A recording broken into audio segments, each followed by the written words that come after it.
Hundreds of drivers have run through the NASCAR Craftsman Truck Series during its short 7-year history. Many have emerged as stars, proving the trucks to be a successful career launching pad. But today, in the 2002 season opener, we find familiar faces from the Winston Cup bringing veteran experience to the trucks, resulting in the most competitive field in series history. Age and experience will battle youth and enthusiasm as over a dozen drivers make their first career truck start here at the World Center of Racing. The trucks are poised for high speeds and high drama on the high banks, which can mean only one thing: welcome to Daytona.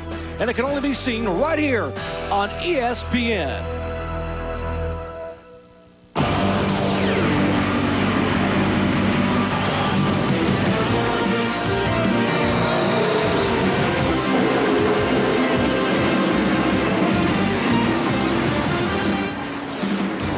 ESPN, the worldwide leader in sports, presents NASCAR.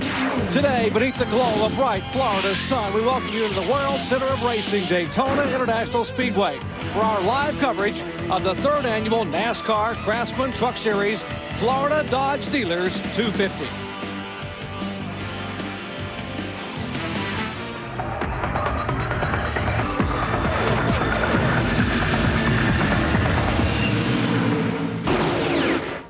Hello, everyone. I'm Jerry Punch. Glad to have you with us. This will mark the 3rd consecutive year the NASCAR Craftsman trucks have kicked off their season here in Daytona.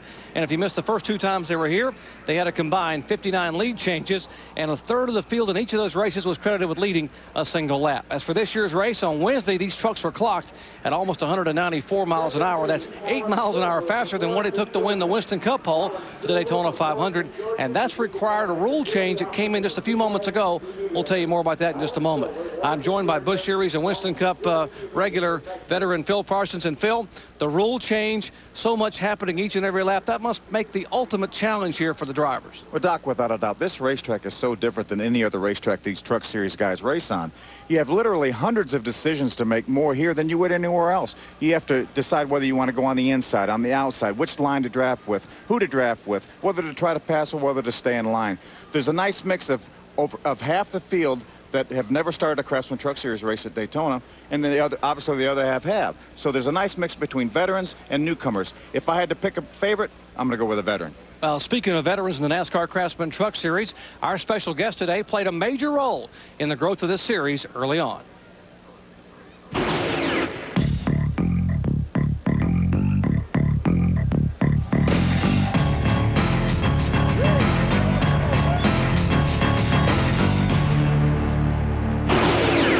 And we are joined by the inaugural NASCAR Craftsman Truck Series champion, Mike Skinner. And Mike, he went from Craftsman Truck champ in 1995 to Daytona 500 pole sitter in 97 as a Winston Cup rookie. How realistic is it for one of these guys we're going to watch today to make that kind of rapid rise? Jerry, I think it's very realistic. These guys are down here in Daytona. It's exciting. The Truck Series is exciting. They're getting to show off in front of all the Winston Cup guys, and they're going to try to do everything they can to showcase their talents. I think this is a great opportunity for them, and the next Winston Cup champion may just come out of this field someday. Mike, good to have you with us today here. Now, we mentioned a moment ago the rule change just being in effect a few minutes ago. Let's check in on pit row with more. Here's Amy East. And that rule change affects the air cleaner element housing. Usually there's 2 fresh air hoses. Today they only have 1. That will decrease the horsepower, and there'll be a lot of variables. We'll tell you about those later. Thanks, Amy. Take a look at the starting grid. Ted Musgrave will get his 3rd career pole. He was a 7-time winner last year. There is last year's winner, Joe Ruttman, who won it from the pole, starting back in 15th spot. And here they come down 36 strong to the green flag at Daytona. Glad to have you with us. Beautiful day here for racing. Front row is Ted Musgrave, and beside him, former 2-time champion, the winningest driver in NASCAR Truck Series history, Ron Hornaday Jr.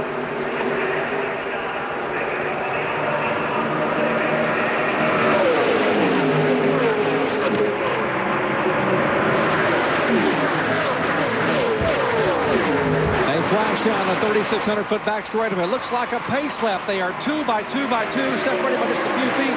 Got to ask you guys, first lap under the new rules, it looks like things are going to be a little bit tighter. I think so, Doc. Anytime you can cut the horsepower back on these trucks, that brings the field together a little bit. So, obviously, as you mentioned, it looks like a pace lap, at least 2 wide, if not 3 wide. They're 3 wide about 6 rows back.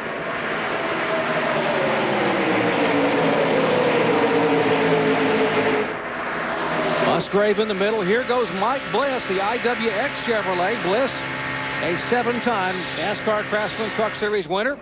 Took a couple of years away from the series to go run Busch and Winston Cup. He makes a challenge for the lead off of turn 2. All the guys in the garage here have been talking about how strong the Dodgers are, how strong the Dodgers are.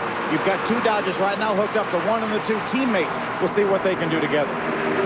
That is Jason Leffler. That was the truck that Scott Riggs drove a year ago, the number 2 we're talking about, the Team ASC Racing Dodge, the Ultra Motorsports machine. And there's Leffler now trying to hook up with his teammate. These guys have an idea now of what this rule change is going to mean. When they push their foot down on the throttle, they didn't get as much response as they did before because they're down about 80 horsepower, as Amy mentioned. Speaking of experience, the 52 truck in the middle of your screen here, that's Mike Wallace, who won the inaugural NASCAR Craftsman Truck Series event here 2 years ago. He's driving for Kenny Schrader in the Federated Auto Parts Chevrolet. Now, Mike started back in 27th spot and is making his way toward the front in a hurry.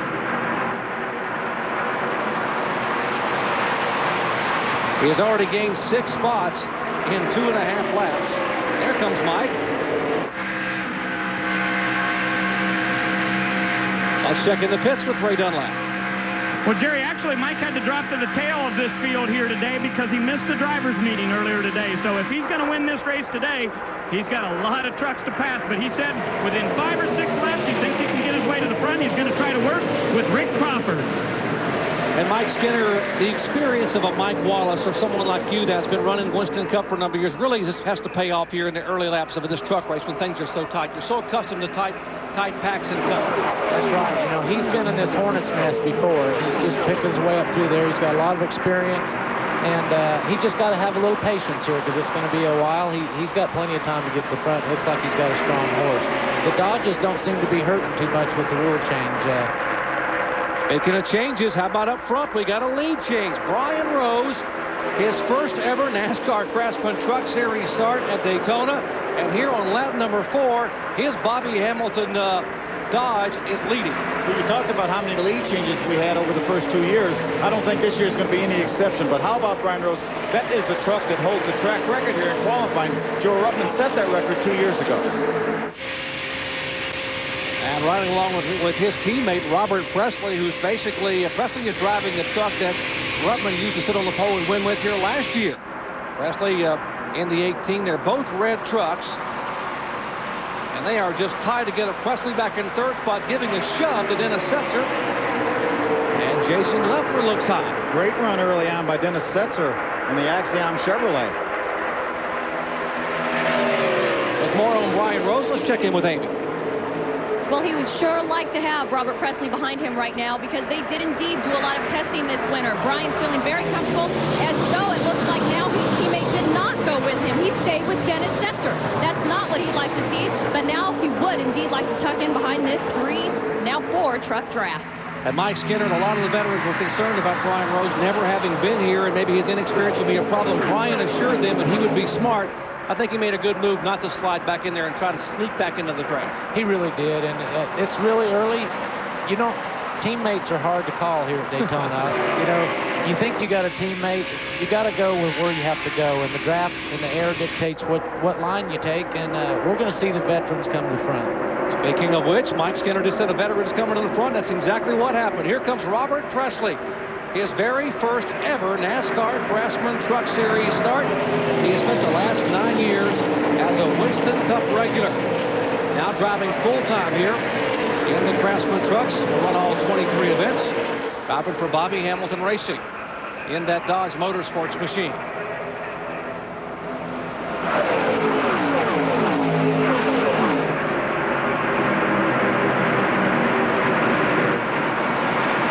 We talk about teammates and how Brian Rose would love for Robert Presley to have got up on his bumper and helped him.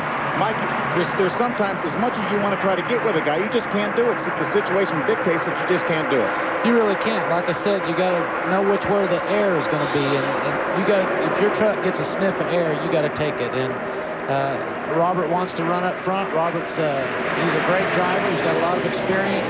He needs to get to the front. He wants to try his truck out, see what the handling's doing, see how good the front tires are going to last on the thing. And I'm sure later on, when things settle down, if his teammate wants to get back up there, he'll give him a chance. Guys, look at these speeds at the line last lap by. We told you on Wednesday they were drafting at 193.8, almost 194 miles an hour. The rule change this morning, they obviously did a pretty good job. Wayne Alton, Gary Smith, and the NASCAR officials pulling those hoses off there at 187, which is exactly where they wanted them to be. I think they did a great job, and instead of taking both hoses off, it really would change the tuning of the carburetor. They only took one off, so most of the guys said they didn't even make any changes. I talked to Wayne yesterday about this, and they were thinking about doing this rule change at that time, and they talked to a lot of engine builders, and they didn't seem to think that it would hurt the tune-up on these things any, and I think that's why they went ahead and did such a move race morning. Well, we've got 3 Dodges, a Chevrolet, and look back in 5th position is the 79. That is a Dodge, last year's winner, the pole sitter, both events here in 2000 and 2001, Upland, California driver Joe Ruttman, all the way back from 15th starting spot. He's in 5th. He may be the oldest guy in the field, but Joe still getting racing, getting it done here in the early laps at Daytona. More live coverage of NASCAR Craftsman Trucks when we come back.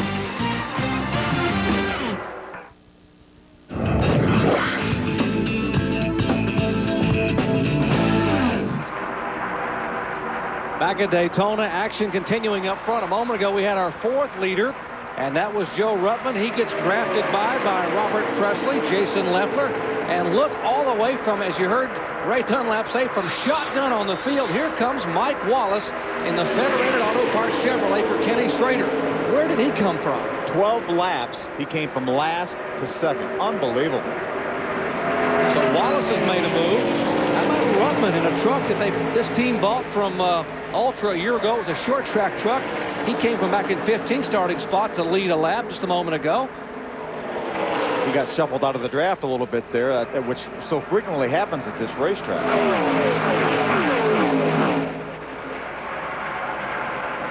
Well, one guy who slid back in the field after having a great start was our pole sitter, Ted Musgrave, in his Mopar Performance Dodge. Let's check in his pitch with Ray.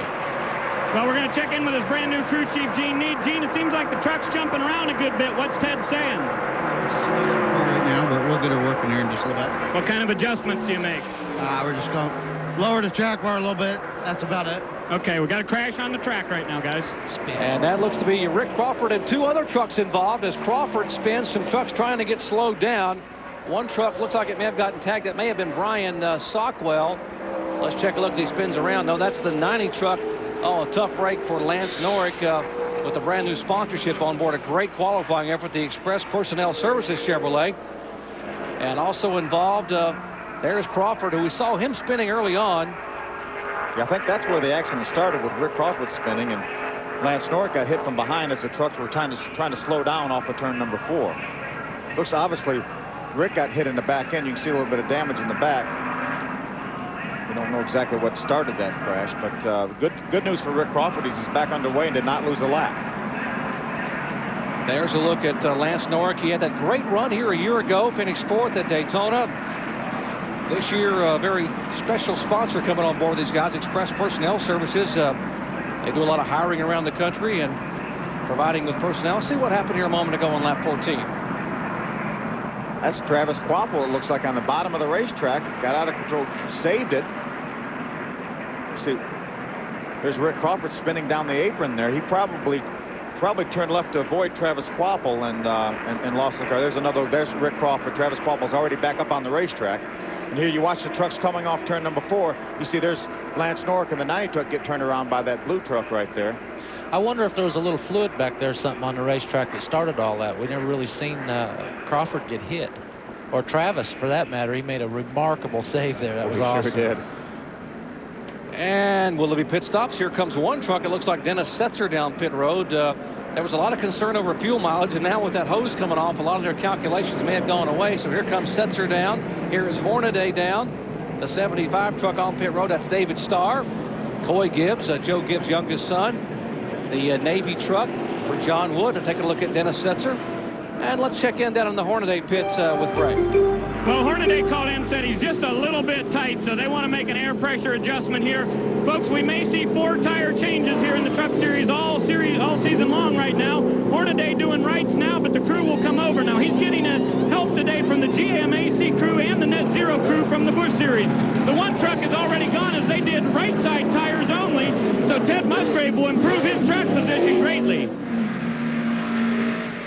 And there's a look at Ted Musgrave in the Mopar Dodge. He led all drivers last year with 7 victories on the season, including the season finale at California. As we are under caution for the first time, coming out on lap 14, this truck spinning.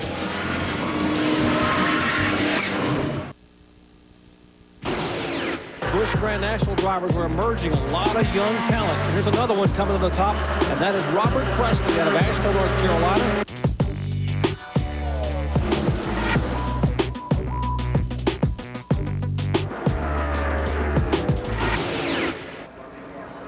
And there's a look at Robert Presley making his very first NASCAR Craftsman Truck Series start. He had 205 Busch Series starts, 10 wins and 6 poles in the Busch Series, but he spent the last 8 years as a Winston Cup regular, and of course his best finish, a second at Chicagoland last year to Kevin Harvick. So glad to have him here full-time in NASCAR's Craftsman Truck Series, and he is being shown as our leader. There's a look at Robert, 42 years of age, out of Asheville, North Carolina. His dad, Bob Presley, one of the best on the short tracks ever in the Carolinas and Tennessee. Without a doubt, he used to drive for Richard and Leo Jackson, who I also was fortunate enough to drive for later on. They had that red car number 4. When that car showed up, you knew he meant business. Let's check in the Coy Gibbs pits with Amy. Well, this MB&A Chevy has knocked the radiator out of it. Just poked my head and talked to Coy Gibbs. Said, Coy, who exactly did you make that contact with? He says, I'm the one that got into the 14 truck, causing Rick Crawford to spin around. So they're going to change this radiator for Coy and try to get him back out. Well, thank you, Amy. That explains what happened to Crawford. It looked like he was running along the bottom of the racetrack, and we see him sliding sideways. That's that closure rate we were talking about before. You run up on them awful quick. It's hard to justify and judge exactly how far to go before you let off or hit the brakes. These trucks make such a big hole in the air. That's why you close on them so fast. That's when the Winston Cup cars had that blade on the roof, which they took off for this year. The closure rate was so fast, and the trucks fight the same thing.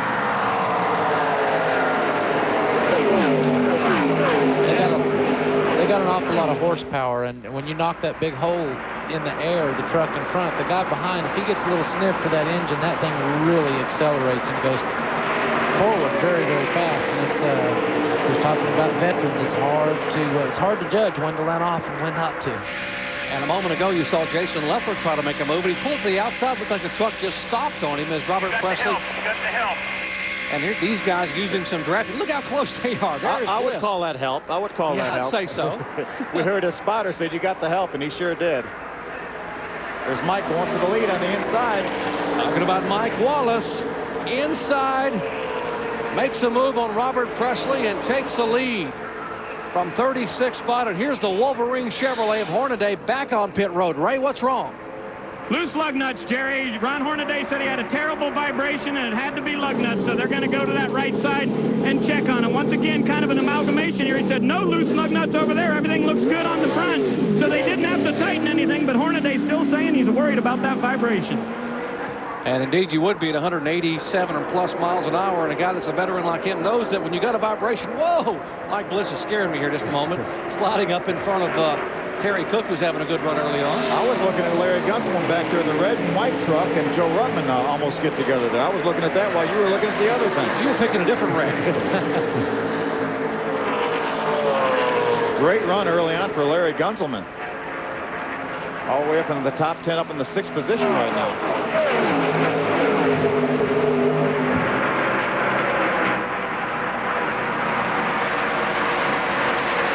There's a little shuffling back there. Here goes Presley, as Mike Bliss will give Presley the shove by of Mike Wallace. So Presley in the Dodge, then comes Bliss in the Chevrolet, Wallace in the Chevrolet, then Leffler in the number 2 Dodge. Robert better be careful with that yellow line down there on the bottom of the racetrack. NASCAR was handing out penalties right regular yesterday for that. Yeah, that was more just a wrist slap, I think. Yeah. We saw Jimmy Johnson get black flag for passing below the yellow line. Jeffrey Bodine got black flag for passing below the yellow line. And explain why NASCAR. I mean, it's a good rule. It's an out-of-bounds rule. You know, we didn't used to have that. And toward the end of the race, it was just totally amazing. The cars, it was just plumb off the racetrack down in the grass trying to pass people. And it was a safety thing. I think it was a great rule that they started policing that and watching it. There's a look at Rick Corelli driving the 6 truck. That's his number he had for a number of years here. He's a 4-time winner in the NASCAR Craftsman Truck Series, 4 poles.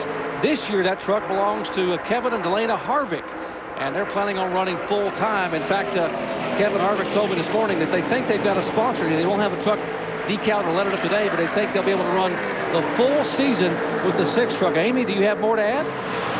Well, they're really excited down there right now under that last yellow. Rick radioed into crew chief Ed Baring, who said, I think this is the best the truck has run all week. And that's what's deceiving about Daytona. You can be bad in practice all week long, but your race truck may be what it takes to get to victory lane, and Rick Crawford's very confident right now. And there is Corelli in the middle of those two. Gunzelman in front of him, Setzer behind him. Corelli, by the way, we mentioned Harvick, the owner. Kevin said he's going to drive some, maybe starting at Martinsville. He may put a couple other Winston Cup guys in some of his trucks to have some fun. And Mike Skinner, you know how much fun this really is. I'll tell you, I'm one of the guys that wants to drive that truck. Whoa, we got somebody's problems sliding here. sideways up out of, that's 99. That's Tim Fedua in the Jack Roush Racing Ford.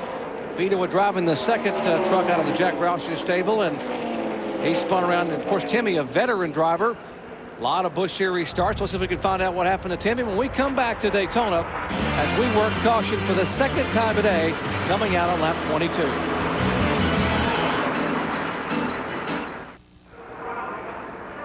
Back at Daytona, Tim Fedua on pit road, bringing out caution number 2 on the day. The Holt, Michigan driver involved in an incident out of turn 4. Let's see if we can see what happened. Watch the top of the screen there. Right at the top there, you see it was Timmy starting to turn around. He looked like he got a little help from a blue and white truck. It might have been Donnie Neuenberger, but I'm sure it was inadvertent. Timmy may have pushed off the corner, got in front of him, and there he is making some contact with the inside wall. And let's check in the pits with Amy for pit stops.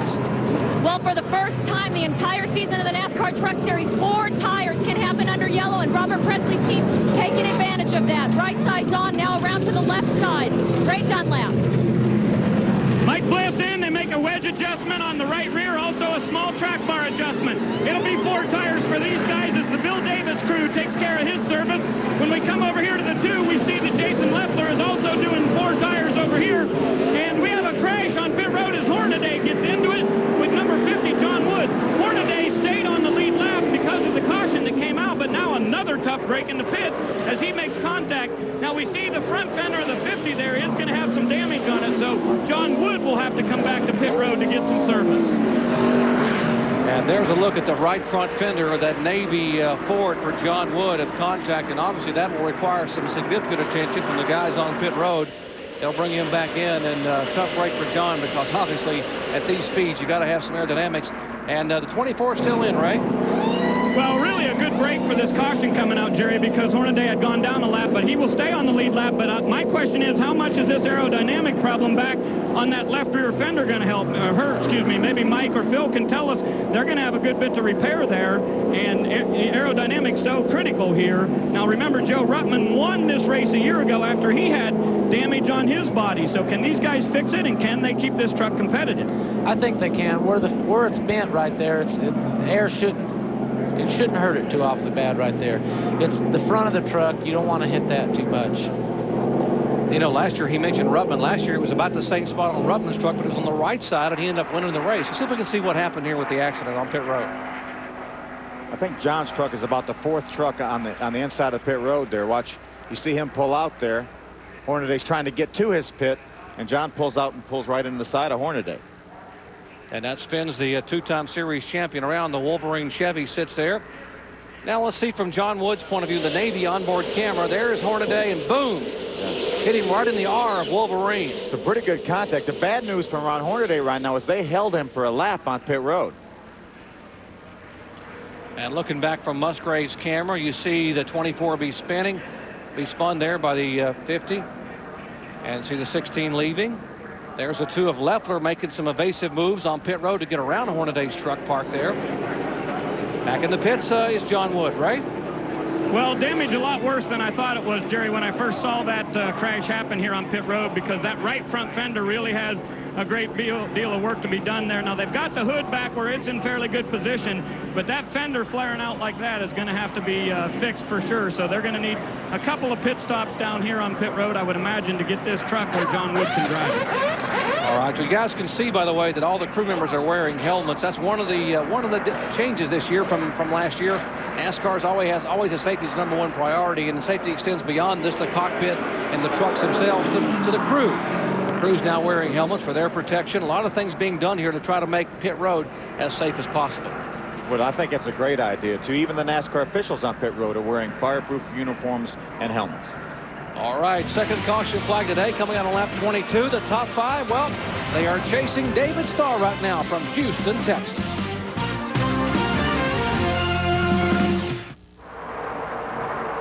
And we are back at Daytona under green flag just a moment ago. I'm Jerry Punch along with Phil Parsons and Mike Skinner. Ray Dunlap and Amy East covering the action on pit road. Glad to have you with us for our kickoff for the 2002 NASCAR Craftsman Truck Series season. And there's the 24 truck. And you mentioned a moment ago the Wolverine Chevy for Hornaday was held a lap on pit road. Why? Because he took the caution flag right when those cars, when the truck spun off turn number 4. The caution was out, so when we saw him race Robert Presley back to the line, that was actually after he had taken the caution flag, so he was not able to do that. So it's just a scoring correction to put him back 1 lap down where he belongs. He's now on the tail end of the lead lap. If he gets another caution flag, can come all the way back around, then he'll get his lap back. So actually the truck right behind him, as you watch Mike Wallace make a move by David Starr. Here goes Ruttman with him. But the second truck in line there, the 46 truck, is the leader of the race. That is Dennis Setzer in the Axion Chevrolet. Behind him is Mike Bliss in the IWX Chevrolet. Here's Robert Presley getting a little racy to the outside. Had a good run coming off of turn number 4. The trucks were bunched up a little bit. He had a good run. Dennis Setzer saw that. He said, I'm going to use some of that draft Roberts, some of that air Roberts pushing. I'm going to get in front of him and take the lead. Keep the lead, but get by Ron Hornaday and put him back down 1 lap. And look at Bliss. He got shuffled out of the draft a little bit, just a couple of inches one way or the other. Mike Skinner, and now you're suddenly running in second. You're running about 7. You sure are, and you know, these trucks, we keep talking about the hole they knock in the air, but you got to go where that air is. If you don't get that, if you don't anticipate where that line is going. I know Phil talked about it earlier. Do you go high? Do you go low? Do you go in the middle? What do? You make the wrong decision, you can sure go backwards in a hurry. Well, both these drivers here running first and second will be in the Daytona 500. Here's the 14 truck on the Rick Crawford machine, who had problems a moment ago. Let's check in and find out on pit road what happened to the Crawford truck, guys. Well, Jerry, they had a flat right rear tire, and they came down to pit road to get that serviced. But after they had changed it, Rick went back out, and he found out that they have a brake line that is busted now. So with that brake line busted, he's going to have a lot of work to do to try to get that truck fixed. We'll go many, many laps down. So if you just joined our coverage, the 14 truck here was hit from behind by Coy Gibbs to bring out the caution flag on lap 14. That's where probably the damage came from. Lead change again up front. 2 by 2 by 2. Look at all the veterans up there. We've got Mike Wallace on the inside, Robert Presley on the outside. Behind them, Joe Ruttman and Rick Corelli. Behind them, Mike Bliss and Terry Cook. All veterans up front. I think that was my prediction, was it not, Don? All right. I'll give you your due. Now, of course, the race is not over yet either, so... Hey, and I also said I thought Mike Wallace would be a factor. I don't care if he had to start in the back of the pack, and here he is. By the way, Mike Wallace, I mentioned Mike Wallace and Robert Presley both will be in Sunday's Daytona 500. Wallace, who was the 11th fastest car in qualifying last Sunday, will start 17th. And Robert Presley will start back in 31st spot after being the 4th fastest car in qualifying, in pole qualifying. I'm talking about the Daytona 500. Here comes Wallace back by Presley, attempting to. Got Joe Ruttman, last year's winner, trying to push the 2000 winner, Mike Wallace, by Robert Presley. He's not able to do it. They're still side by side. And that is a one-race ride, we are told, for Ruttman, who has run 164 NASCAR Craftsman Truck Series events. Ruttman, who won here a year ago.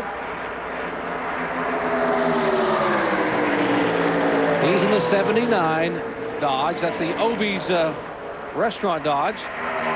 Tony Branson engine on board.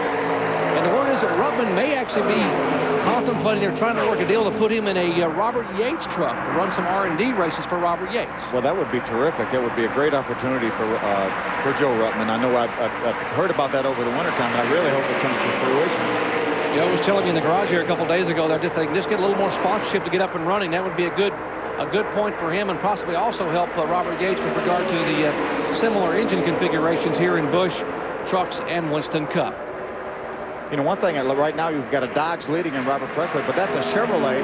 Two Chevrolets actually running side by side, second and third, and there's a Ford of Terry Cook in fourth.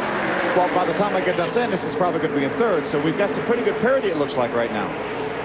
Great run for Terry Cook, and can't say enough about the job that K Automotive team has done for Cook and company. The Power Stroke Diesel people coming on board full-time in 2002 for Terry.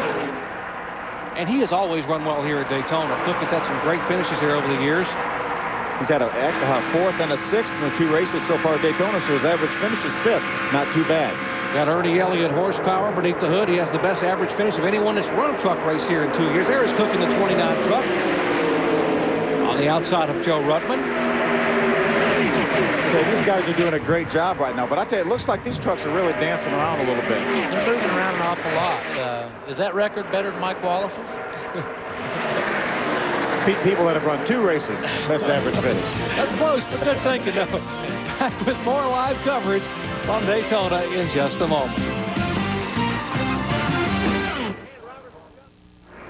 And back at Daytona, our overhead shots are courtesy of the Goodyear blimp Stars and Stripes based in Pompano Beach, Florida.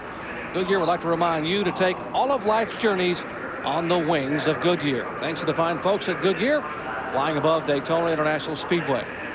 And Dan Thomas is the pilot. And Bob McGlowan is working the camera first. So thank you guys, giving us great shots. And we are under caution here for the third time today. Dennis Setzer's Axion Chevrolet. Dennis was leading a moment ago. Spun in the backstretch. Now has to get a shell from the wrecker as pit stops are taking place. Amy?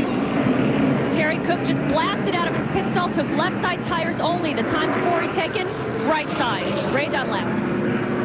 Small track bar adjustment for Ted Musgrave. He said he still wasn't quite happy with that. They did not change tires on this pit stop. It was fuel only. That's sort of a strategy move here. They want to save these tires for later in the race, but fuel only and a track bar adjustment.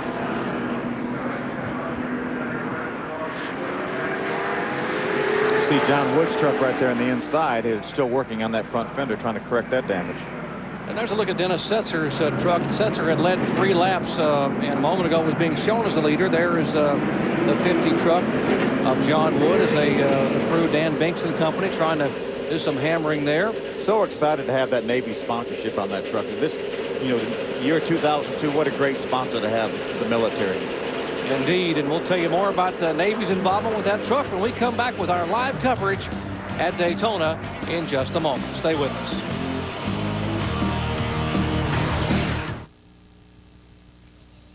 And the next stop for the NASCAR Craftsman Truck Series brings us to the track too tough to tame, Darlington. Stripes are not reserved for rookies at this speedway, as close encounters of the concrete kind are the rule rather than the exception. One thing is for sure, at Darlington, only the strong survive. Don't miss any of the action Saturday, March 16th, 6 Eastern Time on ESPN2, the Craftsman Anniversary 200. Well, Mike Bliss has had a problem, and he is behind the wall. Let's check in down there on his situation. Well, Jerry, at first they thought it was the rear end gear had gone bad on this truck because he just didn't have any power driving it. But now they have found out that it is a broken engine. So that is going to put Mike Bliss out for the day. He's all finished. Amy? Well, they're under the hood of the 46 Axion Chevrolet. We'll duck in here and ask Dennis. Dennis, you haven't been able to get any fire in this engine. Any idea of what's going on? Well, I'm not sure exactly what happened there. We lost some horsepower in the middle of the quarter. I mashed the clutch in to check all the gauges, and I released the clutch there, and it seemed like the engine had locked up. But we'll see what these guys can do. They'll find something. They've done a good job on the Axiom Silverado today. And this team, they turned it around last year. I'm sure they can turn it around for them again this year. They prepare this truck out in Hennessy, Oklahoma, and they had 2 weeks without power at their race shop, guys. And so they had to basically finish building this truck with a generator and 1 light bulb and a welder. They painted this truck using a compressor off of a semi parked out in the parking lot. Doc, you see that hose right there? That is the fresh air hose. There was one on the other side just like that, but that's the air induction to the carburetor. There was two, but now there's just one. It's about an 80 horsepower reduction. And that's what we're talking about with the rule change. We just joined our coverage this morning. Wayne Alton, Gary Smith and company decided to try to slow these trucks down because of the speeds approaching 194 miles an hour in the draft on Wednesday. And they have certainly done a great job because the average speed here in the draft is about 187, which is exactly where NASCAR wanted it for the best competition. And we have seen some. In fact, in the first 34 laps, we've had 10 lead changes. And so if that we would continue, we could have a record here for the NASCAR Craftsman Truck Series. We are here at Daytona for the opener for the 2002 NASCAR Craftsman Truck Series season. The Florida Dodge Dealers 250. I'm Jerry Punch along with Phil Parsons, Mike Skinner, Ray Dunlap, and Amy East. Glad to have you with us. Lots of action here in the NASCAR Craftsman trucks. We've had 3 caution flags. The last one coming out on lap 34 when Dennis Setzer had a problem in the back straightaway. You saw Dennis a moment ago getting work done on his Axiom Chevrolet. Getting set to go green. And Rick Corelli, they call him the High Plains Drifter, will lead him down for the green flag. Mike, you've had a few battles with Rick Corelli over the years, haven't you? He's a great guy and a good competitor, good race driver. They keep that 6 truck up front long enough, Kevin, and then we'll get a sponsor. And I'm pulling for him, too. I'd like to see him do well.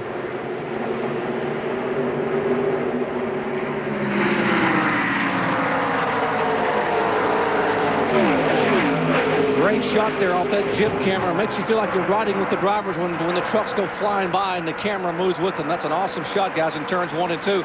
They're down the 3,600-foot back straightaway. There's Corelli in the 6 truck. He's the leader. Now behind him looks to be the 24 truck, and that is Hornaday, who's showing 1 lap down in 28th position. The second place truck actually is the 2 of Jason Leffler. There's a good shot out of Jason Leffler's truck. You see Ron Hornaday. You see the truck dancing around a little bit. Jason peeking to the outside there, but he's going to stay in line behind Ron Hornaday. But if he does that too long, someone's going to pass him on the inside. Watch him. Jason really wants to get by Ron Hornaday on the outside.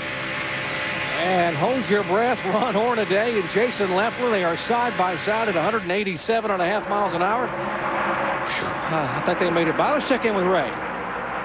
Well, Jerry, on the first pit stop for Jason Leffler today, it was lap 23. They did 4-tire stop, but get this, they went down on the track car 7 rounds. That's a major adjustment. He said they really needed a lot of help out there because the trucks are jumping around so much. They've done that on a lot of these trucks today. But Leffler did scrub the wall just a little bit before that last caution came out, so he's a little bit worried about the right side of the truck. I think these guys are starting to have a little fun out there. Mike Skinner, 7 rounds. That's huge. That's a huge adjustment right there. But, you know, that's when you tell them, we don't need a little bit, we need a ton. Just keep cranking. All right, Leffler. There's a look at Jason Leffler, the 3-time USAC midget champion, also on the Civil Crown title back in 1998. Ran the Indianapolis 500 in 2000 for Fred Treadway and Roger Penske. Spent 2000 as a Busch Series competitor with Joe Gibbs, 2001 with Chip Ganassi. Here's a pretty good battle. Terry Cook trying to hold off the charge of Brian Rhodes. And one truck slowing down is Steve Portengay out of Sparks, Nevada, and the Roto-Rooter machine. Portengay coming to run full-time this year in the NASCAR Craftsman trucks. We'll check on his situation and give you an update in just a moment.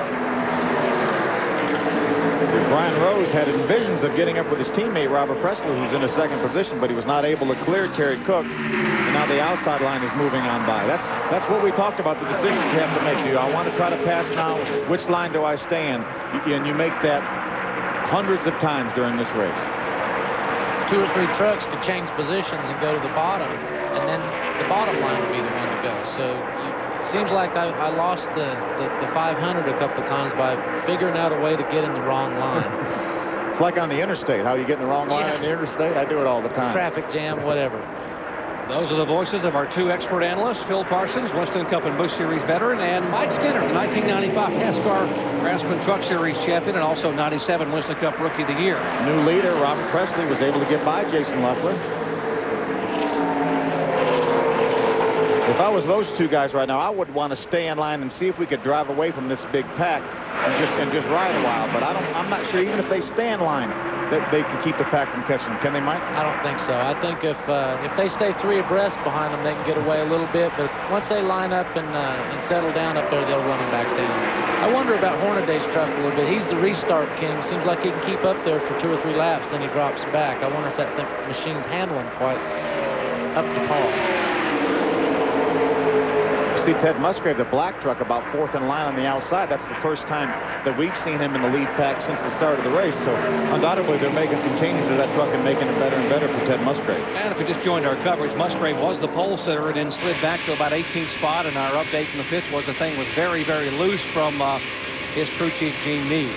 How about recalling last year's race? The pole sitter was Joe Ruttman, who qualified over 186 miles an hour. Ruttman was also the winner. There were 8 caution flags for 29 laps. 28 lead changes among 12 different drivers, and right now we've had 13 lead changes among 9 drivers, so we could be at a record pace here to break the all-time record was set here 2 years ago for 31 lead changes. And the 39 going behind the wall. Amy, their day done? It sure is, Jerry. Disappointed for Steve Portengay and the Roto-Rooter team. He blew up. They saw some smoke come out of the pipe, went under the hood, and indeed, his day is done. Disappointing for Steve Portengay. Boy, indeed, Steve, having Roto-Rooter coming on board, the largest provider of plumbing and drain cleaning services. They're coming on board full-time this year. And, of course, next year they have a big anniversary coming up, but he's going to run full-time. But what a tough way to begin the year. Great to have Steve in the series. He's a great guy. They really try hard, and he'll be back strong with Darlington. These guys have lined up behind these 2 leaders now. We'll see how long it takes them to catch them. I don't believe it'll take too awful long. If they stay in line, if they start getting 2 and 3 abreast again, these guys will just keep on creeping away. Well, the front 2 are Dodges. Then comes Terry Cook, and people were saying that pulling a hose off will really affect the Fords the most. But Terry Cook obviously had a strong mount to begin with because he has been impressive in the Power Stroke diesel Ford with that Ernie Elliott motor. Well, let's check in the pits with Amy, who's caught up with Steve Portengay. I sure have, Jerry. Disappointing, Steve, but nevertheless, you started your first Daytona truck race here, and overall, what did you think of the truck race at Daytona so far? I wish we came here 4 or 5 more times a year. That was a lot of fun out there. I was real nervous before the race, but I had one great Roto-Rooter Chevrolet today. I mean, that thing was nice and stable. Jerry Pitts and the whole crew worked real hard. Fortunately, we had a little bit of motor trouble there that's been biting us. The end of last year, we had a little bit of motor trouble, and this year we have. So starting the season off isn't how we wanted to, but Roto-Rooter is going to be strong all year, and we're looking forward to going to Darlington. And I like that all-year part, you guys. It'll be fun having Steve on the Truck Series with us this year. Exactly, Amy, a 2-time Southwest Tour champion, ran full-time in 1995, had a 5th-place finish at Odessa, Missouri. Steve, a great addition to this tour. Bright Florida sun and NASCAR fans having a good time. Back with more in just a moment.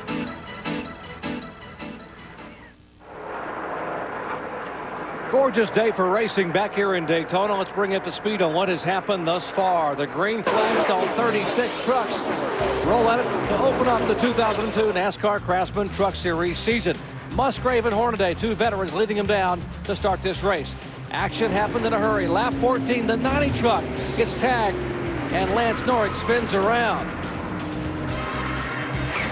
How about a similar fate on lap 22 for veteran Tim Fido up in the Busch Series ranks, driving for Jack Roush in the 99. Then on pit road, this contact. Young John Wood into the side of Ron Hornaday, the 2-time series champion. Then on lap 34, Dennis Setzer has a problem. His Chevy comes to a halt in the back straightaway, and that's the major action thus far. 3 caution flags here in the first handful of laps. And just a moment ago, some frightening moments up in the turn. Watch it. We got 3 wide there. Slow truck. Watch, see the 75 truck of David Starr get sideways there, but in between 2 trucks. Did a great job of driving, kept it straight, never got out of the throttle, and away he went. The action continues fast and furious here at Daytona. We are just past the halfway point. Back with more in just a moment.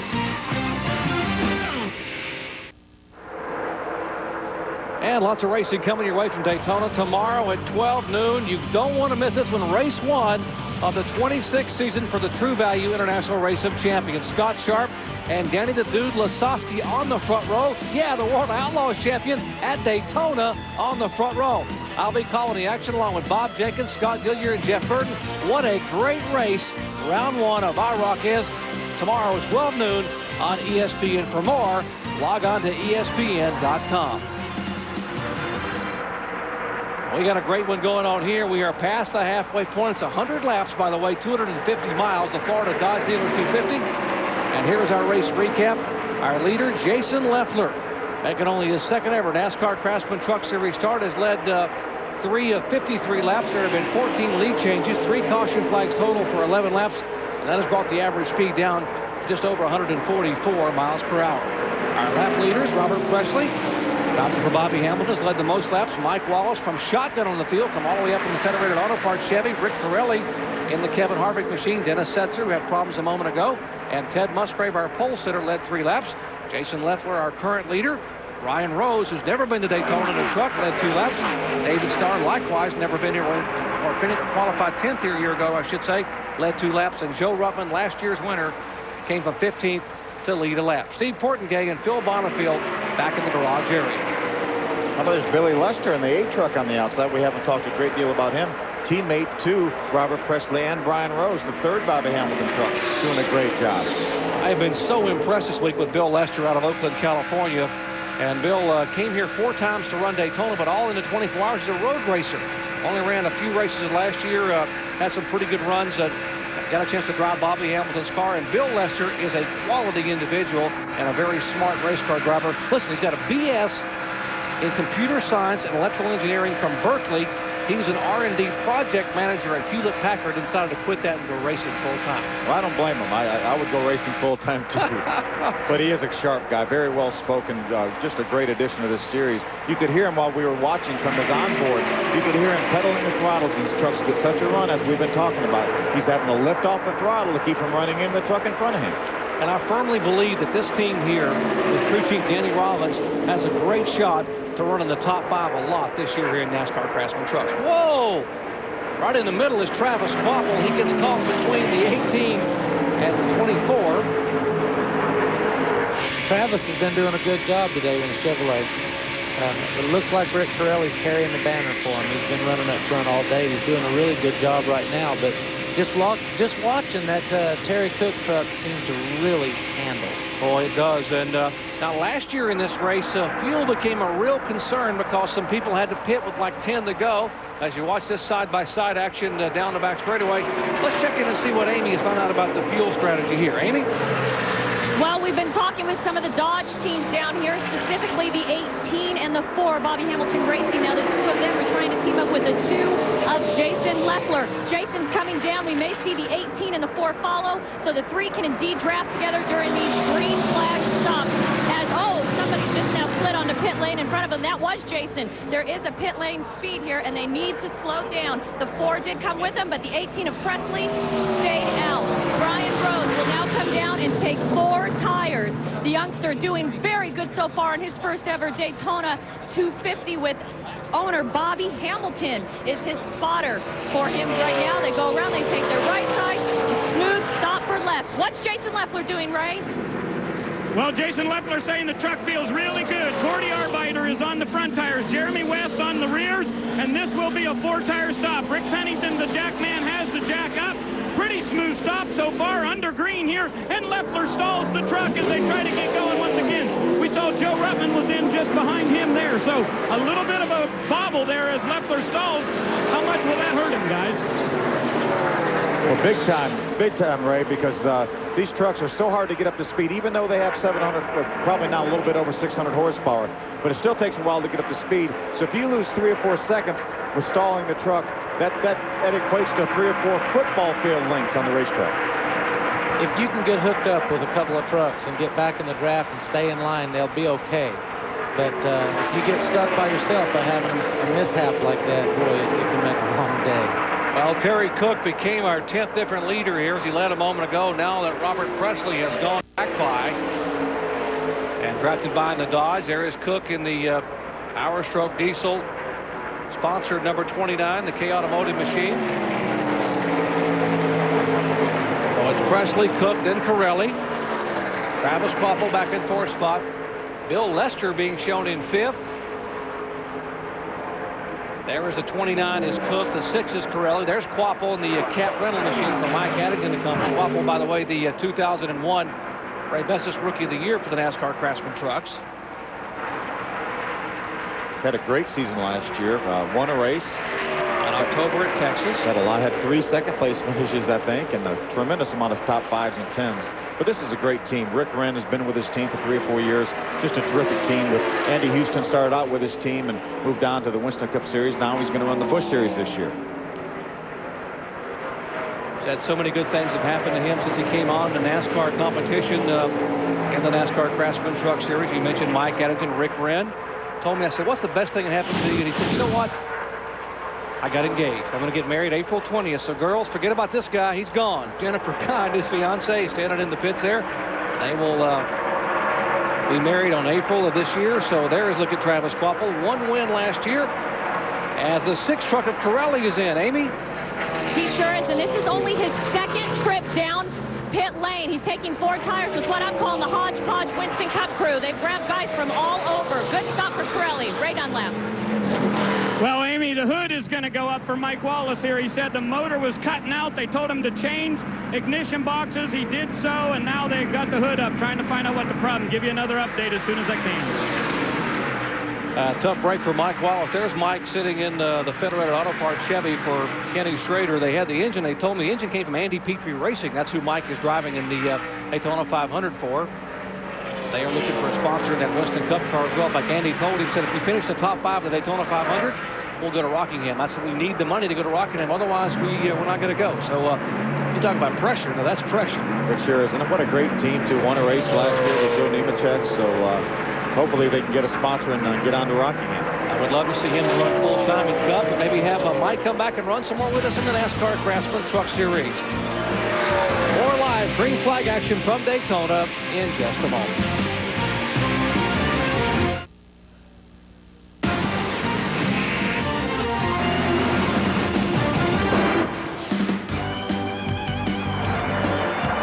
And our ESPN coverage of the NASCAR Craftsman Truck Series. We are the exclusive home for the NASCAR Craftsman Truck Series, and proud to be being associated with NASCAR in this wonderful division. First of 23 events. And just a moment ago, an incident on pit road here. Watch Rick Corelli coming in. There's the 07 trying to leave. That's Jason Small, and whoops, there goes the right rear part of the right rear quarter panel. Quite a bit of damage to the right rear quarter panel of Rick Corelli's truck. We saw him on pit road a few laps ago, and he must have been, undoubtedly, he must have sped on pit road or had too many guys over the wall because they brought him in for a stop-and-go penalty. That's why he was on pit road. And Corelli now being shown back in 24th position, but has run up in the top 5 or 6 most of the afternoon. 46 years of age out of Denver, Colorado. Look at the damage to the right rear. Look how it's like a parachute sticking out there. Donnie Neuenberger in the IHOP machine right behind him, having a pretty good run. International House of Pancakes coming on full time as sponsor for him for the 2002 season. There come the leaders across. Robert Presley, Travis Quapple. Bill Lester has only driven 6 NASCAR Craftsman Truck Series races in his entire life, and he is running 3rd at Daytona as the laps are clicking down. What a great job he's done. Very impressive last year in the little tryout he had with Bobby Hamilton. Obviously, he's showing right now that he deserved this opportunity, and what a great job he's doing. Best finish came at Phoenix last year when he finished 18th. They're talking about the 8 truck there for Bill Lester. 41 years of age out of Oakland, California. The Dodge Diversity Program really taking off. Here is the Mopar Dodge in the pits, right? Ted just came on the radio, Jerry, and said he wanted to take 1 more pound out of the right front and go up just a little bit on the track bar. They've been taking that track bar down all day today to try to make the truck more stable. So some minor chassis adjustments here on what very well may be their last pit stop. Guys, we are being told, Ray and Amy told us a moment ago during the caution break, that during the commercial break, that most of these guys think they can make it 33 laps on fuel. So we expect this final pit stop, these splash and goes, to be coming any time, particularly if we get a yellow flag. That's exactly right. Ted Musgrave, undoubtedly, he started out with a loose truck, and the changes they made that Ray talked about right there actually went the other way. So undoubtedly, watch him there. He's going to get a little help there, a little drafting, get up to speed. But here's Carlos Contreras. Ray? fighting a tight condition most of the day today. Carlos saying to try to make a little air pressure adjustment. 4-tire change for this group. The Hot Wheels guys there all making that happen. Fairly smooth. He came in running in 8th place, so an outstanding today for Carlos Contreras, who had his very best qualifying effort to get into this race today, started 6th. And he told me, Carlos, by the way, is from Mexico City, Mexico, and that was headlines in papers all over Mexico was his 6th place qualifying effort, and they are going to be watching what happens to the Hot Wheels Dodge today. Brendan Gaughan also in right in front of you. Still a little bit of damage there on that right front, Jerry. They did right side tires over here, and you can see they're making a wedge adjustment. Got to make sure you've got a fuel here.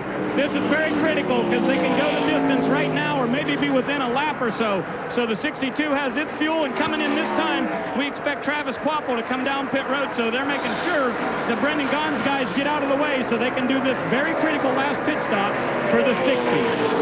And Brendan Gaughan moving away in the Napa Dodge. Here comes Kvapil in the Cat Rental Chevy. Behind there is the 18 of Robert Presley. They slow down to 55 miles an hour.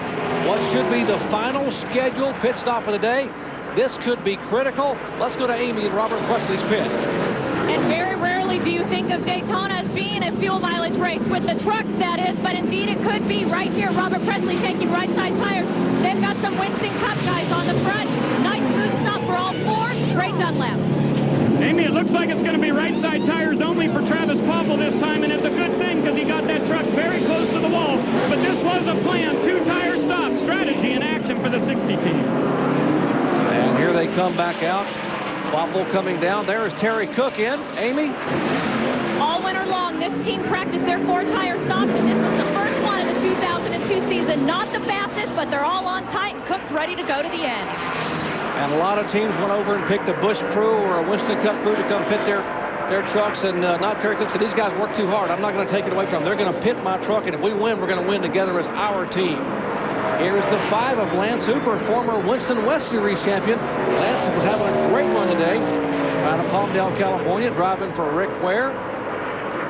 Lance, the 34-year-old driver, making his 32nd NASCAR Craftsman Truck Series start, finished 10th at Nazareth last year.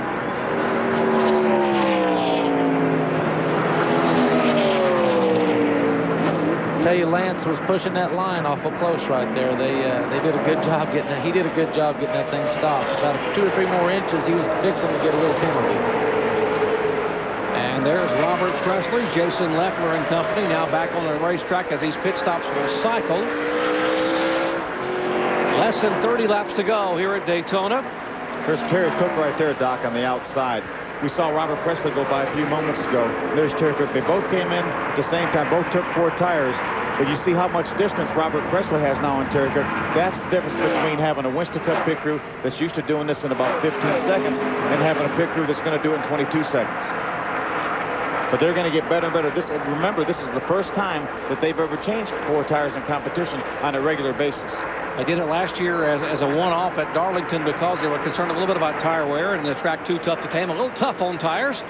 There are the leaders. Right there is Travis Kvapil, reigning Ray Bestis Rookie of the Year here for the NASCAR Craftsman Truck Series. Takes the lead, and the Truck Series fans love it. Back with the final 29 in a moment. And today's aerial shots overlooking Daytona International Speedway, courtesy of the fine folks at Goodyear. The blimp Stars and Stripes at the controls is Captain Dan Thomas. Bob McGlowan working the camera. Thanks, Dan and Bob, for giving us these great shots. Goodyear, the official tire supplier to the NASCAR Winston Cup Series and the NASCAR Craftsman Truck Series. We are under caution for the 4th time today. Here come our leaders back on pit road. Presley's in. Amy? Remember when I told you about fuel mileage? Well, you got to get it all in, and they feel as though they didn't. So a quick splash and go for the 18. Ray Dunlap.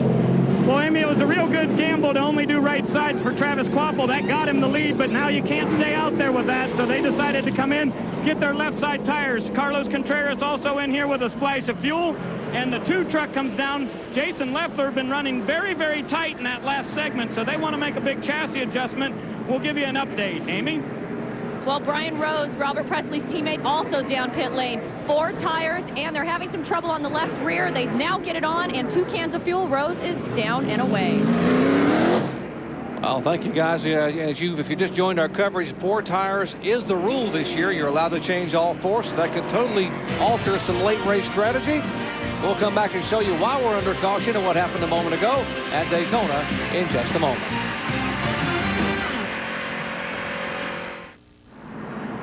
And if you want an update on all that's happening in and around Daytona, including highlights of the NASCAR Craftsman Truck Series season opener, how about joining John Kernan and the company? RPM tonight at 6:30 Eastern Time, and each and every weeknight at 6:30 Eastern Time, RPM tonight, the fastest half hour in motorsports. For more, log on to ESPN.com. We are under caution here for the 4th time a day, and it's a tough break for a driver who was having a great run at Daytona. Brandywine, Maryland driver Donnie Neuenberger in the IHOP Dodge spins out of turn 4. Now watch it. It looked like he was all by himself. We didn't get to see the very start of that, but I think it was pancake syrup. Got a little syrup. And here is Bobby Hamilton on top of our tower here as a spotter. And Mike Skinner, that is the most valuable probably guy in the racetrack to a driver. On race day, he is very, very valuable. I don't know, you know, a quick tire change is good, but a good spotter will keep you out there all day. And Bobby Hamilton has definitely got the experience. He's got to be a big, big plus for Brian Rose today to have Bobby up there. You know, experience is very, very valuable. I'd hate to go to Bristol, Tennessee, Daytona, or Talladega with an inexperienced spotter. It's just not good. They say clear and you're not. Boy, that could be trouble. And here, particularly at 187 miles an hour, they've got to be totally focused. And there is the Sun Clear Energy Dodge of Brian Rose back with the green flag in just a moment. And good timing back at Daytona, just under the green flag again. David Starr out of Houston, Texas, a 33-year-old driver, short track ace, leading him out of turn 2 down the back straightaway. Driving for Wayne and Connie Spears this year in their Chevrolet, right on his bumper. Continuing to impress anybody and everybody who's willing to look. Bill Lester in that Dodge for Bobby Hamilton. And right behind him is Terry Cook in a Ford. a couple things that caution flag did, Doc. Number one, it let the guys that did not have that great a pit stop. We talked about Terry Cook having a little bit of trouble on pit road. He's right up back in the pack, and now fuel is taken out of the equation. All these guys should be able to make it to the end of the race without any problem. Well, you got a Chevrolet, a Dodge, and a Ford. How much more even can you have in the NASCAR Craftsman Truck Series? What a great job Ray Knox and his guys do to keep these trucks so close. And we have less than 25 laps to go here. There they are at 187 miles an hour on the 31-degree banks at Daytona. We wondered what kind of change it was going to be to take one of the air hoses off, whether it was going to give one of the other manufacturers an advantage. It sure doesn't look like it gave anybody an advantage. It has not hurt this race at all. There's been a lot of lead changes. It's the Truck Series holds up its reputation. It's very, very exciting. These guys race every lap. They just don't never ride. Great shot a moment ago from Lance Norrick's onboard camera. You know, Lance is in the lead lap. We saw him spin earlier. He got down a lap. He got that lap back. Now he's up there racing for the top 5. Express Personnel Services out of Oklahoma City on the back of his Chevrolet. He's trying to fight his way back into the top 5. About the 5th truck in line right there, Lance Hooper. We mentioned earlier having a great run up in the top 5. Well, Lance Hooper deserves a break. He has tried for 2 or 3 years to get on with the team to have some sponsorship so he can run full time. And what a great job he's doing here today in a very limited budget team.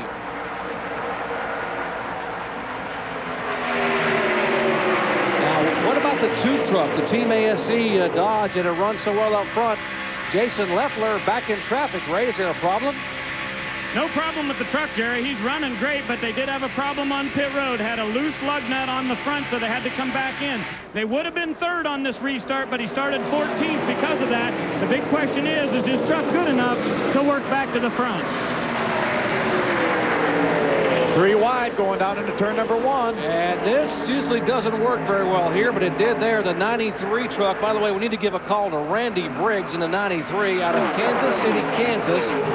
Hasn't run in the truck since the end of the 2000 season as they bob and weave here with 20 laps to go. 3 wide down the back straightaway. Got Terry Cook, took the lead from David Starr. There's Lance Hooper on the outside. This is Lance Norrick's truck right here on the inside.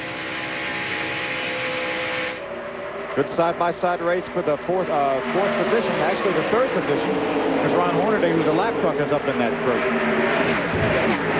Restart team.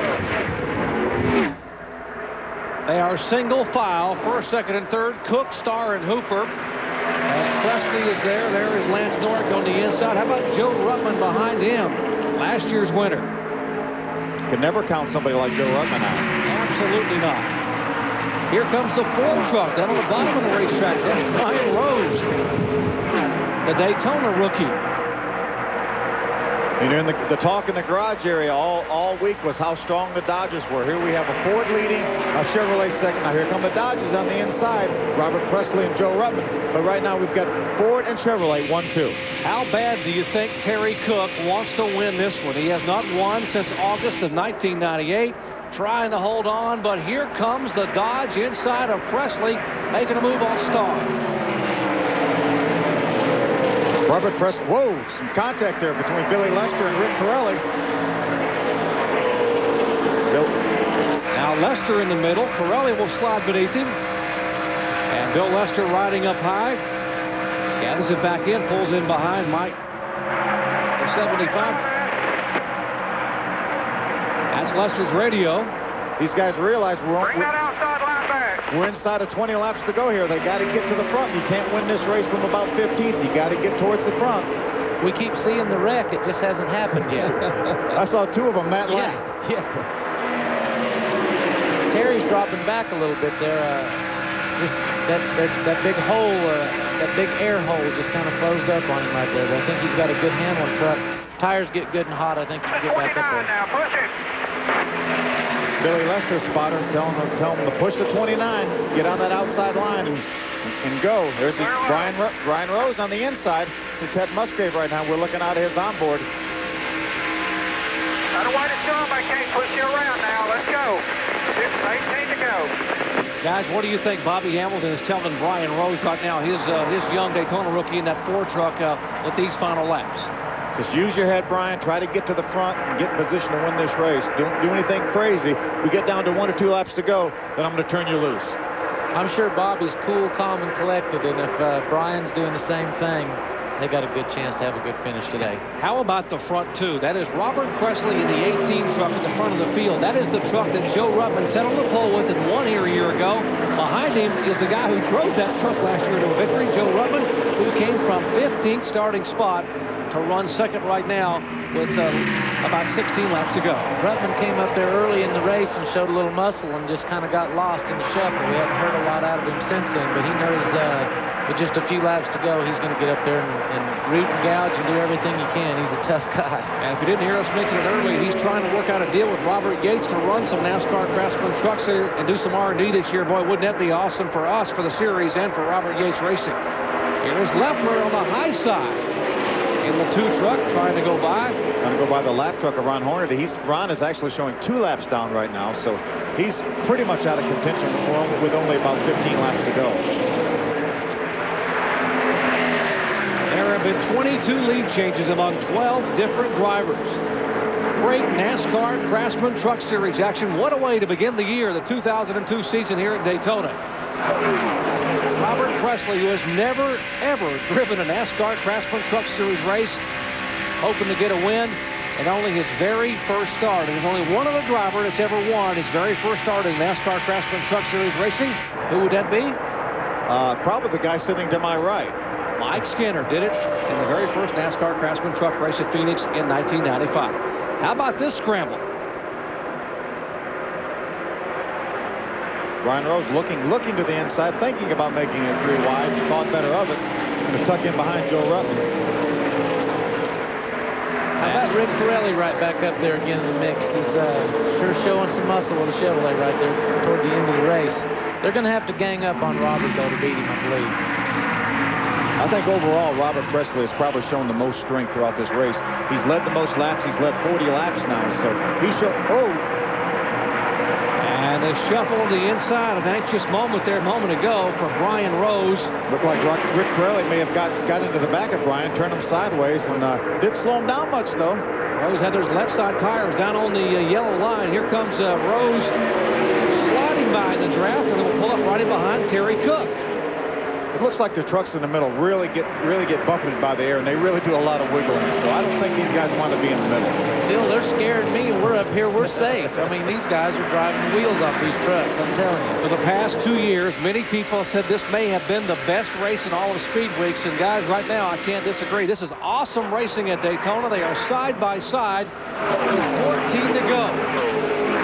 There's Brian Rose on the inside right now, following Robert Presley. We saw him sideways right here last lap. Now he's second, trying to go for the lead. And Presley waving to his teammate Brian Rose. Both those trucks are owned by Bobby Hamilton, riding along with Robert Presley in the 18 truck.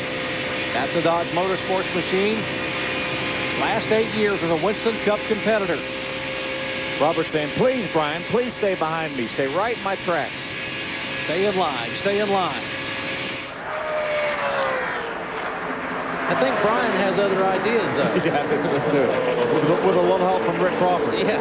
Brian is 22 years of age, and he says, I'm going to lead at Daytona. I mean, if you're 22 and you can lead at Daytona, you're going to lead at Daytona. Absolutely. The way Mike talked about how somebody can get noticed here, if Brian Rose can hold on and win this race, that may be the next star on the horizon. How about running up and taking Bobby Hamilton's pulse for me? He's got 3 trucks in the top 5 with 13 laps to go. My heavens. And one of them is right now the meat and the sandwich there in turn 3. He's probably wearing the switch out on that radio, switching from channel to channel right now. That's Ted Musgrave down on the inside in the 1 truck. He was our pole sitter. Right in the middle is the 8 truck. That is Bill Lester, a rookie. And on the outside is Lance Hooper. Oh, guys, be careful. They run just about a whole lap like this. Oh, no, no. Hold on to it, Billy. Oh, man. What a job. What a piece of driving that was. Terrific job. And he's a rookie. Yeah. Unbelievable. He's not a rookie anymore, Jimmy. No, not at all. Draft up that group in front of you. What a great We got job 12 saving that laps. We truck. got time to pick them back off. It's Travis Quabbel on the inside. He obviously lost some momentum there trying to catch that truck, but there's this car owner, the truck owner, Bobby Hamilton, watching. I wonder if he can hold his breath these final 12 laps. We may have to here, folks. Cinch up the seat belts on your sofa at home. This one's going to be a good one here in Daytona. Final 11 laps in the season opening Florida Dodge Dealers 250. Here a moment ago is what happened to Bill Lester. Watch the red truck in the center right there. Look at him get sideways there. The back. What an incredible job. It's so easy to overcorrect that truck, turn it to the right to catch the back end, and then go right. But he didn't do that. As soon as the truck kicked out to the right, he corrected it and then turned it back, straightened it out, and away he went. I don't think he ever lived. I don't think he did either. Oh, wisdom. And we are seeing a caution flag for the 5th time today. Caution waving. Here is the John Wood, the Navy-sponsored Ford, and he may have had some contact with the outside wall. Yes, there's some significant damage on the right side there. So John Wood. And here come some of the lap trucks trying to get a lap back. There goes Rick Crawford, who's about 7 laps back. Here is Hornaday, who was 2 behind. And Rick Corelli will flash across as the leader. And you see the flag stand there. There's Jimmy Howell and Rodney Weiss giving them 10 to go. And that's what they call in racing terms a pancake. We'll come back and show you what happens to 20-year-old John Wood and the Navy Ford in just a moment.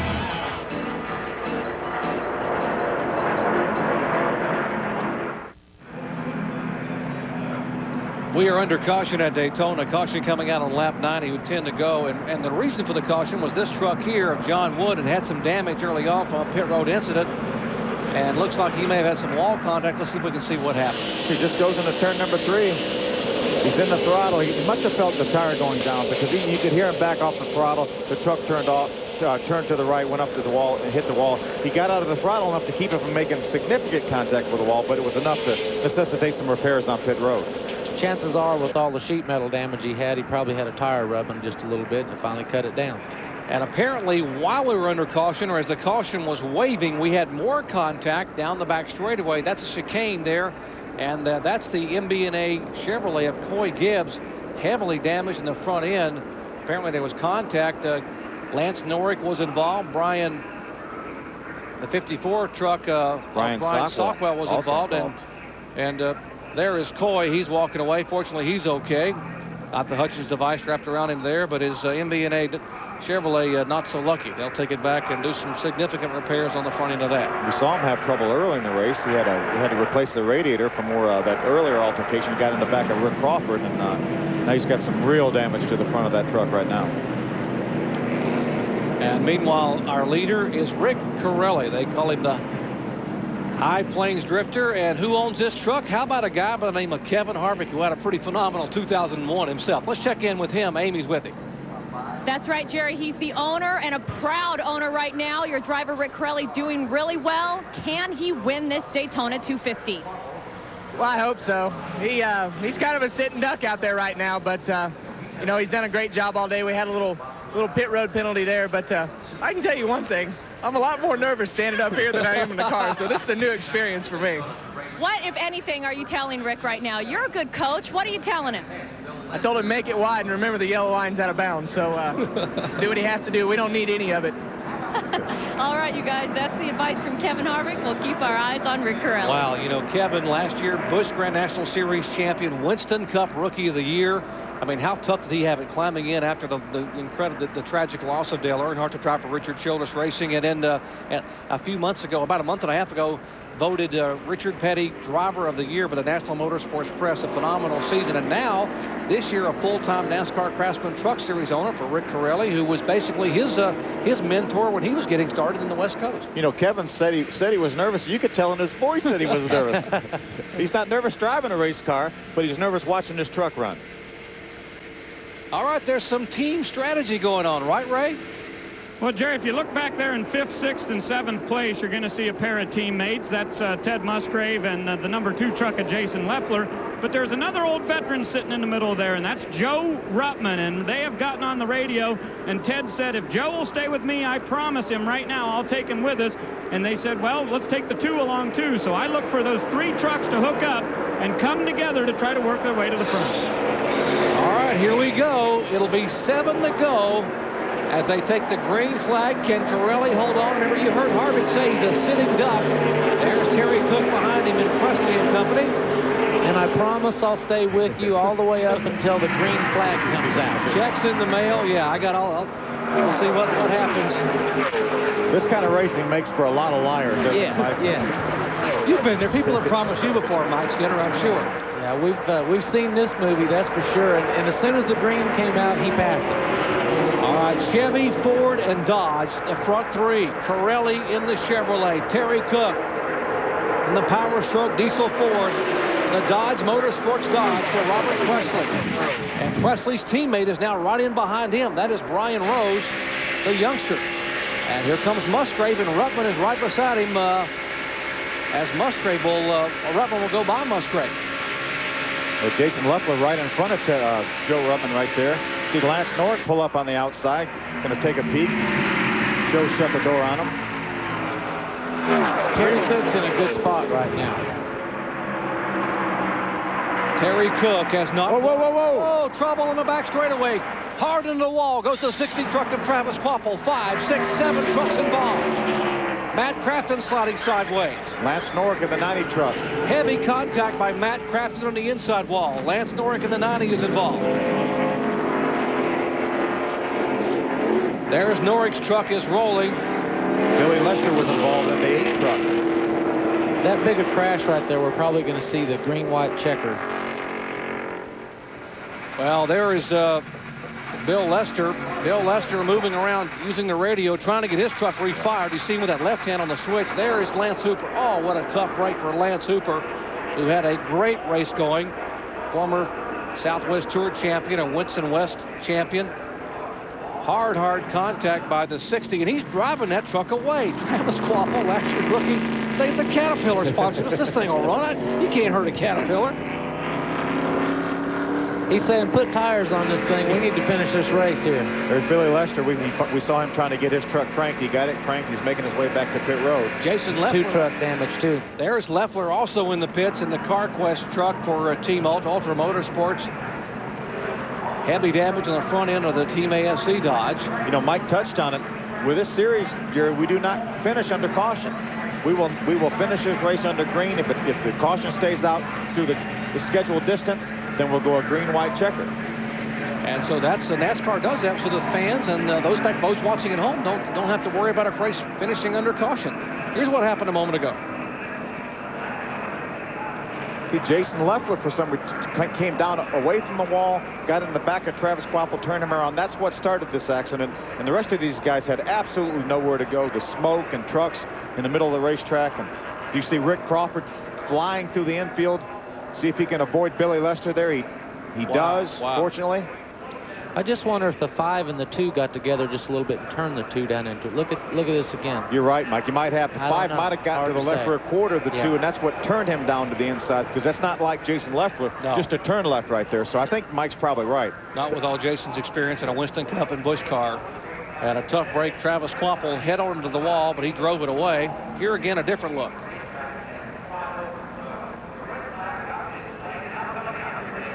Looks like they're maybe a little help from behind or the side. I don't know. Looked like Jason got a little bit loose. Watch Matt Crafton hit hard on the inside, very hard on the inside. He was lucky to keep on his wheels there. Great Menard, unfortunately, great Menard sponsorship for him here. That team tried so hard last year, essentially unsponsored. Yeah. And we are told that he got out. The good news is that Matt got out and got into the ambulance. And we are under a red flag. There is the red flag from Jimmy Howell on the flag stand, as we are showing 96 laps complete. Let's show you from Jason Leffler's onboard camera here.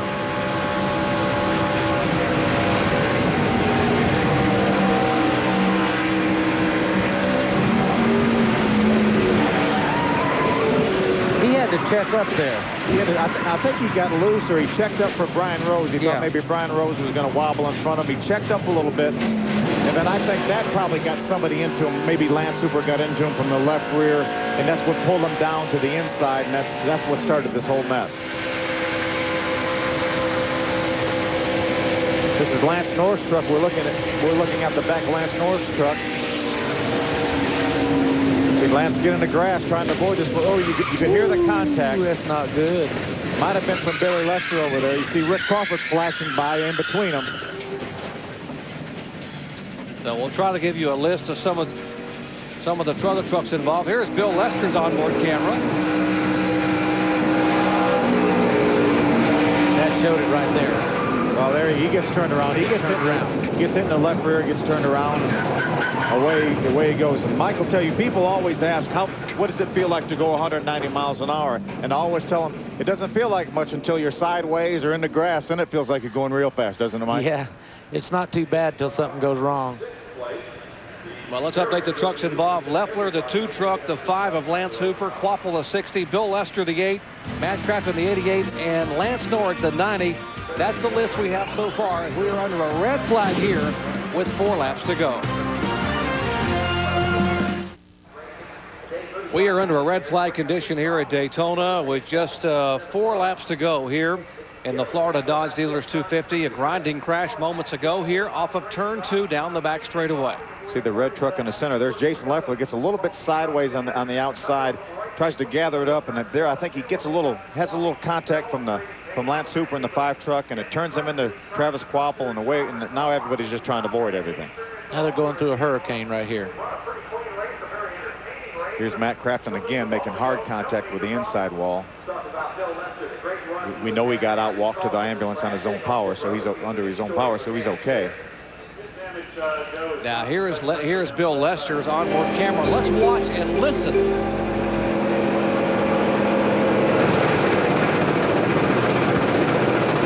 That was after the crash, Doc, as he was trying to get back to pit road. He probably had a flat tire.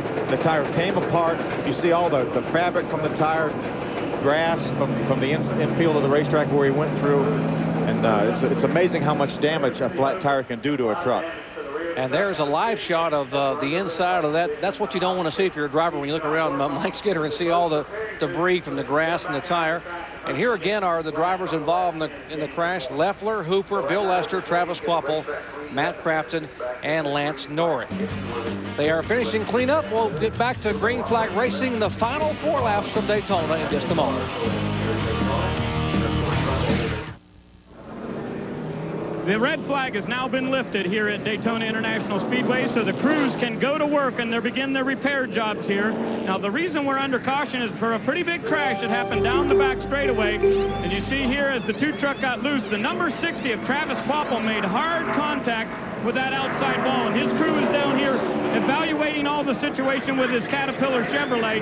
Now, while we were under red, they had an opportunity to look at the truck, but they could not work on it. So now they will find out exactly how extensive the damage is, and they'll begin to do their repairs and see if they can get him back in here for points. That is a big, important thing. Keep in mind that this team finished 25th in this race 1 year ago. Now let's get an update on the number 4 truck with Amy, or the 8 truck, excuse me, with Amy.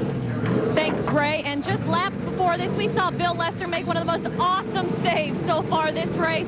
But when you're in a wreck of this statue, a save just isn't going to help you out. Extensive left side damage. They're cutting away some of the sheet metal now from the left front and also beating out with a hammer the left rear. They'll give him some fresh tires, and he will also get back out there. So stay with us. We're about to put the checkered flag on what's been a very exciting Daytona 250.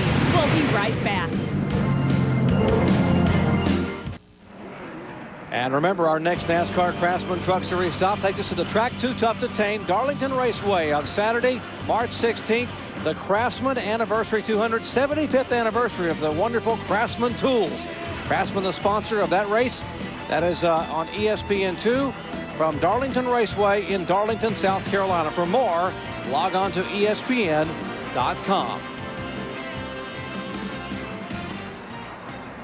Well, the trucks are rolling once again after that caution flag and that melee on the backstretch involving 7 trucks with just 5 laps to go. And those of you who are wondering if this will finish under caution, no, it will not, as we told you a little bit ago. It will be a green-white checker to the scheduled distance. Mike Dolan pulling away there in the Dodge Pace truck. Corelli in a Chevrolet leads them down. Cook in a Ford, Presley in a Dodge. All 3 manufacturers, first, second, and third. What a shootout here in the final laps of Daytona. I thought Carlos Contreras had a great run all day in an 8th position, and Jason Small in the top 10 on the lead lap. This ought to be big. This will be exciting here. It's been exciting all day, but this ought to be pretty good. All right, hold your breath. Here they come. 3 laps to go. Make it 2 to go. That time by. It'll be white flag next time by. Ken Corelli hold them off. Remember, Terry Cook has not won since August of 1998. Corelli won 2 years ago, and Robert Presley has never won a NASCAR Craftsman Trucks race because he's never run one until today. Here goes Presley. Got Ted Musgrave on the inside going with him, and Brian Rose. 3 Dodgers lining up on the inside. And it's Chevrolet and Ford on the outside. Here comes the Dodge contingent. Rick forgot what Kevin told him. Make that thing wide. And Presley gets a shove by Musgrave. 4 Dodgers, 1, 2, 3, 4. The 4 is Brian Rose. The 4th Dodge, by the way, is the defending race winner, Joe Ruttman, in the Obies Dodge. White flag. White flag, that time by. And Robert Presley trying to hold on to win his first NASCAR Craftsman Truck Series race in his very first start. No one's done it since Mike Skinner did it back in February of 1995. Is Brian Rose, Robert Presley's teammate, going to help Ted Musgrave? Talking about the 3rd place truck there, the 4. Will he help the 1 draft by? Final lap there in turn 3. Robert Presley, 2nd generation driver. Can he hold on? Here comes Musgrave, the veteran, 46 years of age. Presley's 42. Lots of Winston Cup experience here in the NASCAR Craftsman Trucks. They come down, and the Florida Dodge Dealers 250 goes to Dodge and Robert Presley.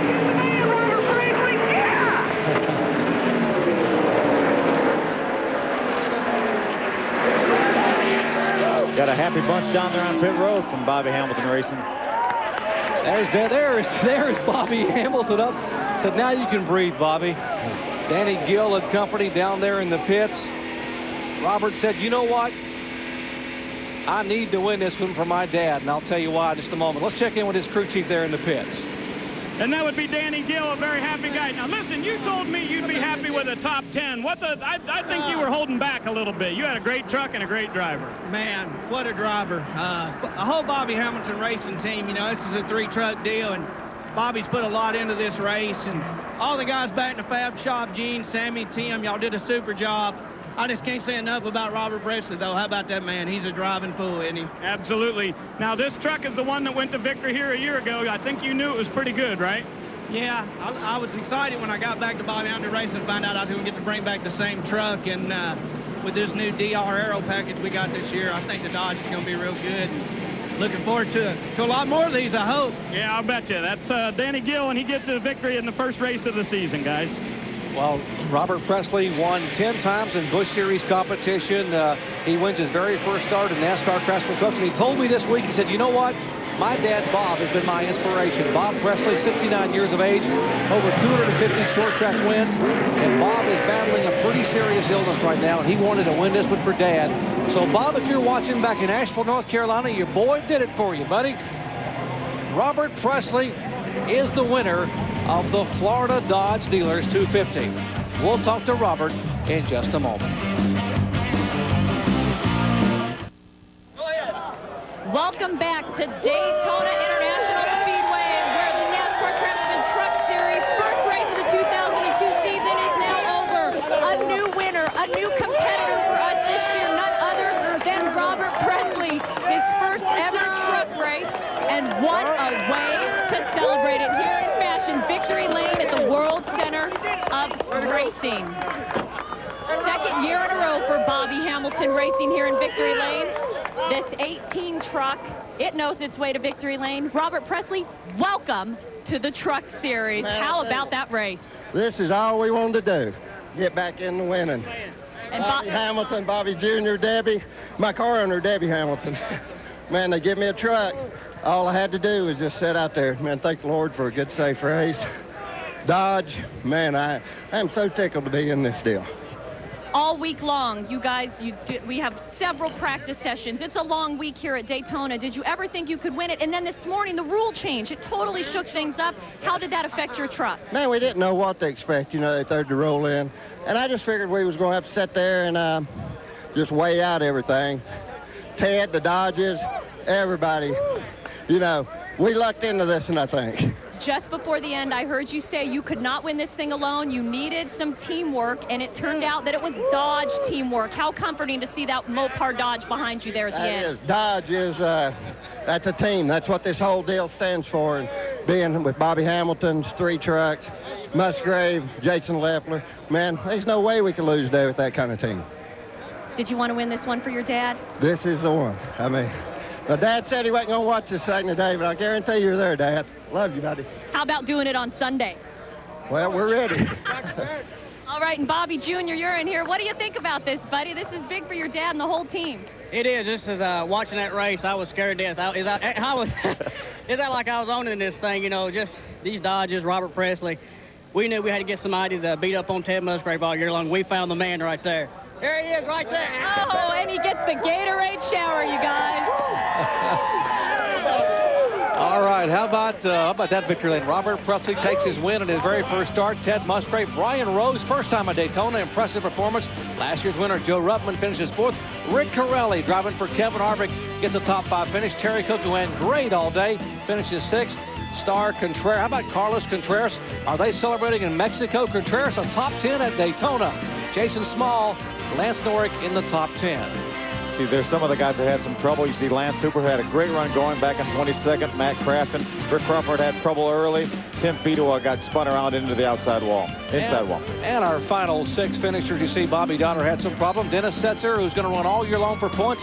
Don't worry about these guys. They will come roaring back in that Axiom Chevrolet. So will Mike Bliss.